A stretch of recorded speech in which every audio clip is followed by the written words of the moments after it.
Tomboko lasy tomboko vavy ravaky Madagasikara ny ravinala mitapelaka haingony ihany koa ireo vatany mijoalajoala fa ambonin'izay ny ajan'ny taniny ny asin'ny poniny ny fahafantarany tantarany. Ankehitriny manamarika ny tsingeritaona fahaenina amby 50 niverena ny fahaleovan-tena isika arabaina na tratra ny asaramanitra afaka tao anatin'ny fangejana ary niala tamin'ny didijadona ny roso amin'ny demokrasia ary miditra ho amin'ny fampandrosoana. Faly isika ravo rariny izany saingy azadino fa Madagasikara mandroso no tanjona iombonana.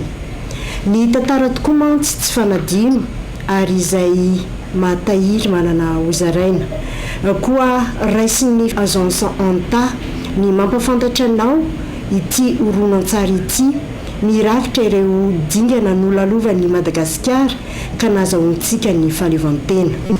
Manasanao ary hanaraka izany hatramin'ny farany. Ny lasatra mba fanadino fanely manazavany ankehitriny izy ary fanotra ihany koa andaminana ny hoavy.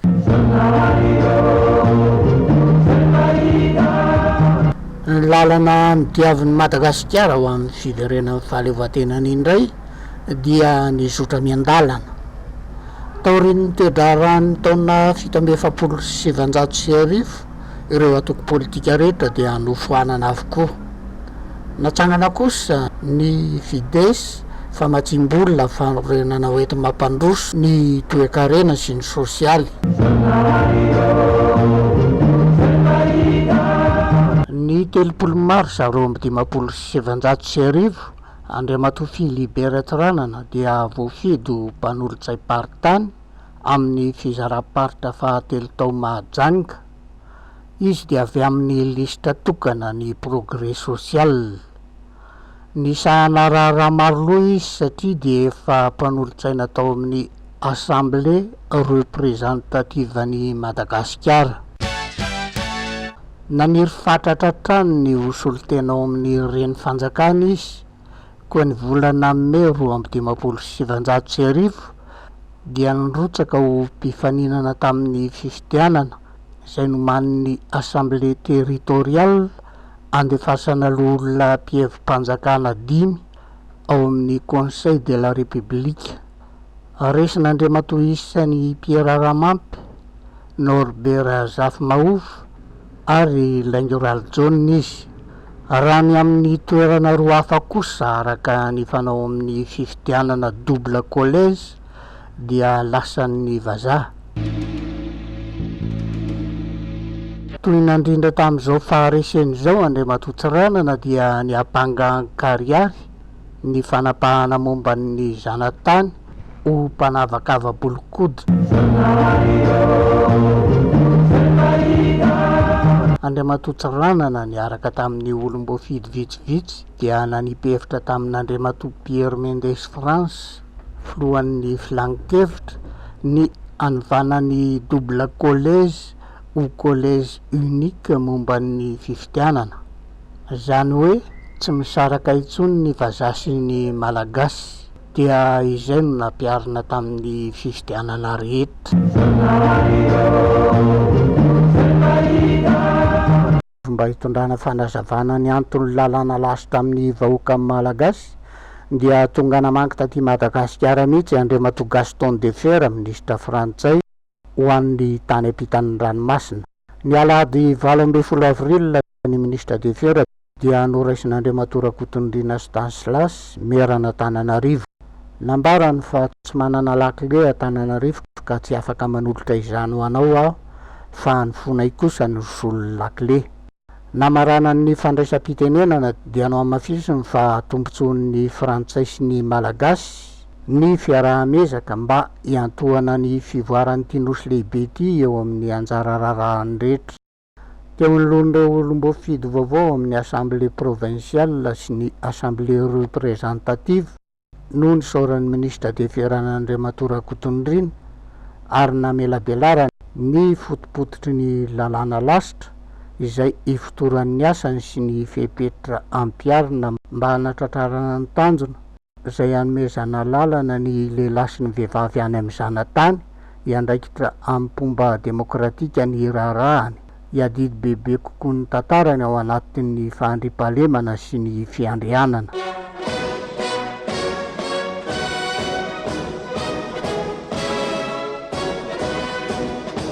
Ny 8 janoary 1970 ny général de Gaulle dia nandray ny fahefana amin'ny maha-présidenty ny République Frantsay voalohany ao anatin'ny République fahadimy azy. Izy nefa efa nizahana ihany koa ny filohan'ny filan-kevitra nandritra ny enim-bolana. Efa nanomboka himbetsaka ny fanavaozana ny rafi-pitondrana sy ny politika izay andaminana ny Frantsa mandritra ny 50 taona.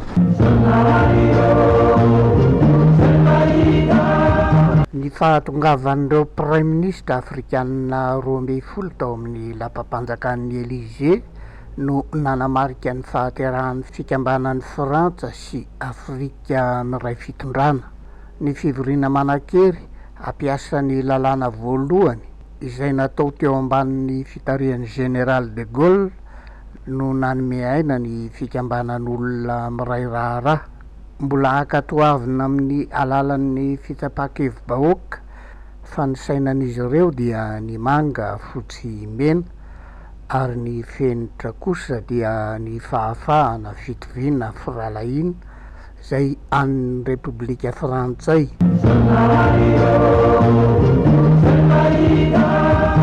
Mba hametrahana amin'ny toerany ny fandaminana vaovao, ny général de Gaulle dia niatso komity mpihevitra raha iray ahitana tompon'andraikitra politika afrikanina sy malagasy maromaro ny 13 Jolay 1957. Ny adihevitra dia niankina indrindra arak'izay maha-izy azy ny kofeam-pihavanana tsy maintsy ampiray hevitra ny Frantsa sy ireo zana-taniny teo aloha. Ny ivoirianina Félix Houphouët-Boigny dia nandroso ny fikambanan'ny fizaran'ny tany maro ho fanjakana iray. Ny Sénégalais Léopold Sédar Senghor kosa dia maniry ny fiandanian'ny olona na fanjakana hifanampy. Tamin'ny farany anefa dia ny fikambanan'ny olona miara-mitoetra ka miray fitondrana tolo-kevitry ny malagasy Philippe Bertrand no notanana ary voarakitra ho tantara.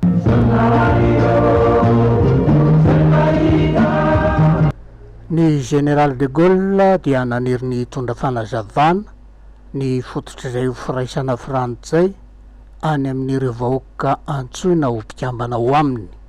Ny général de Gaulle dia nanokana ny fititihany voalohany ho Antananarivo. Izao koa no fititihana voalohany ataona filoham-panjakana aty Madagasikara. Ny filoham-panjakana sy ireo mpanaraka azy dia nitody tao amin'ny seranam-piaramanidina iraisam-pirenena Anarivon'ny Mamo ny 12 Aogositra 1957. Teo am-pahatongavana ny général de Gaulle dia noraisin'ny filan-kevitry ny gouvernemanta notarihan'ny filoha Philippe Bertrand sy ny haut commissaire André Sokado ary olo-manakaja hafa. Nanotrona azy tamin'izao diany izao ramatoa Yvonne de Gaulle ary olo-manakaja hafa. Ny sarababem-bahoaka mafana fofatratra dia nanomana fandraisana feno hafanapo ny hira sy nandihy. Ny fandraisana avy amin'ny manam-pahefana dia natokana ho Antananarivo.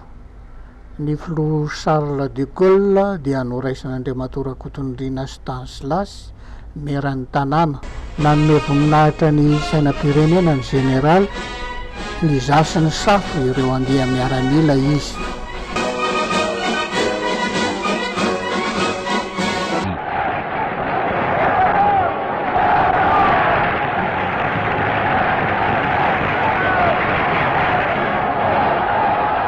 Teo anoloan'ny kianjan'ny Mahamasina teto Antananarivo ary teo anoloan'ny vahoaka marobe ny général de Gaulle dia namoaka teny voalahatra ampilazana hevitra iray izay mipetraka ho manan-daza toy izao: raha ampitso ianareo dia ho tonga fanjakana toy ny teo aloha fony nisy mipetraka itony lapa itony. Notondroiny tamin'izany mazava loatra ny lapa manjaka miadana mandondona ny kianja.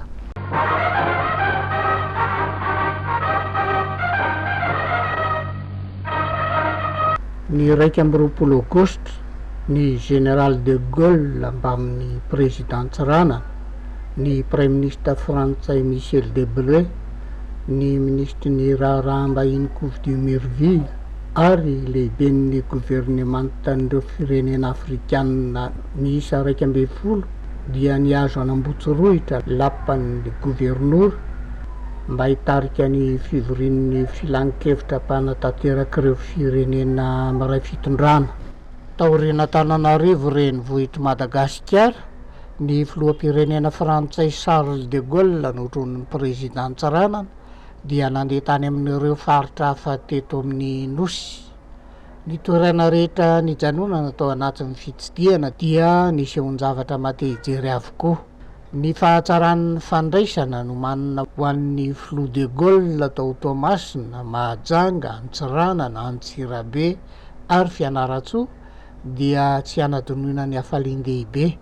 Marina tokoa fa tao Toliara namarana ny fitsidihana, ny fandraisana dia tsara homana indrindra. Ny fiaran'ny Flou mandeha milamina mamakivaky ny vahoaka be mifanety eo anivon'ny fionaponga tapaka, ny orakoraka ary ny teatanana.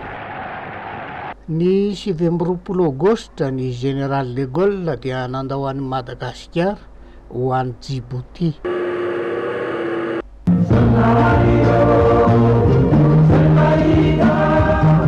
Nakatoavin'ny fivorian'ny ministra ny 3 septambra 1970 ny lalàna momban'ny fomba hitondram-panjakana naroson'ny général de Gaulle. Taorian'izany dia naroso akatoavina tamin'ny fandatsaham-bato mivatana tao amin'ny vahoaka frantsay sy ny mponiny tanin'ny Frantsa ampitan-dranomasina ny 18 septambra 1970. Nous avons voté oui au référendum. C'est parce que nous voulons rester français. Car nous savons que nous sommes de culture française. La France a travaillé pour nous et Benoni, il a réciprocité, mais quand même. En 1958, nous avons mahalala tamin'ny 28 septembre nisy ny référendum teto Madagasikara. Io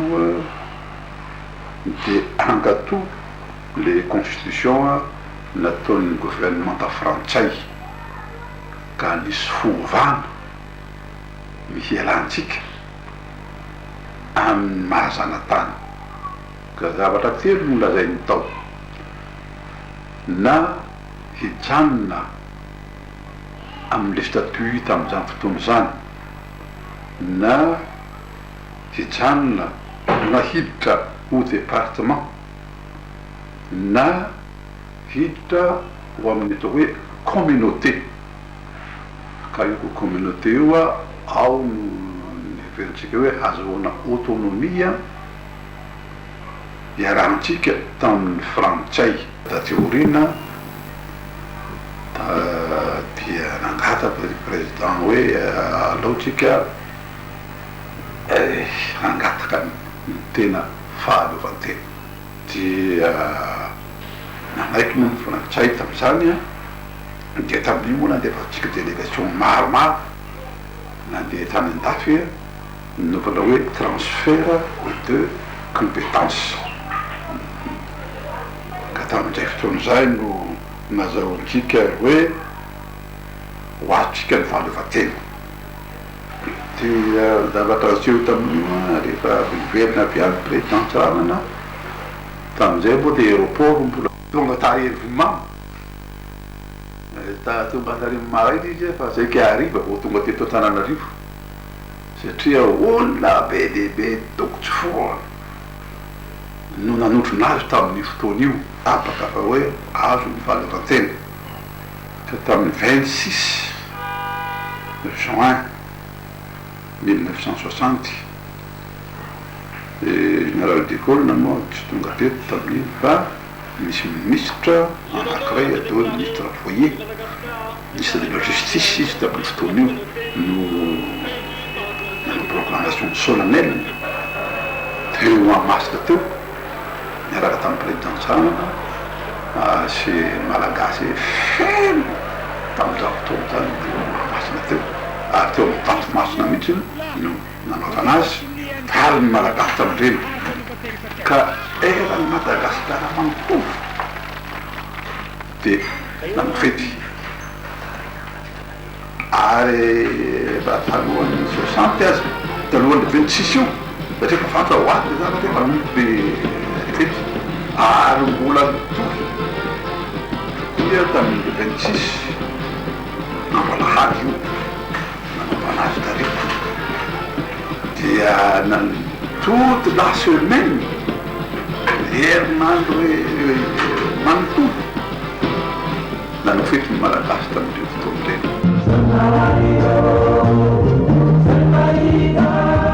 Ny 14 oktobra 2017 sy arivo dia niarany vory teto amin'ny Tananarivo ny assemblée provinciale rehetra ary nampara-pahabe maso teo ny fijoroan'ny république malagasy membre ny firaisambe frantsay. J'ai l'honneur de proclamer que Madagascar est un État et que cet État est une république, membre de la communauté prévue par la Constitution française du 4 octobre 1958.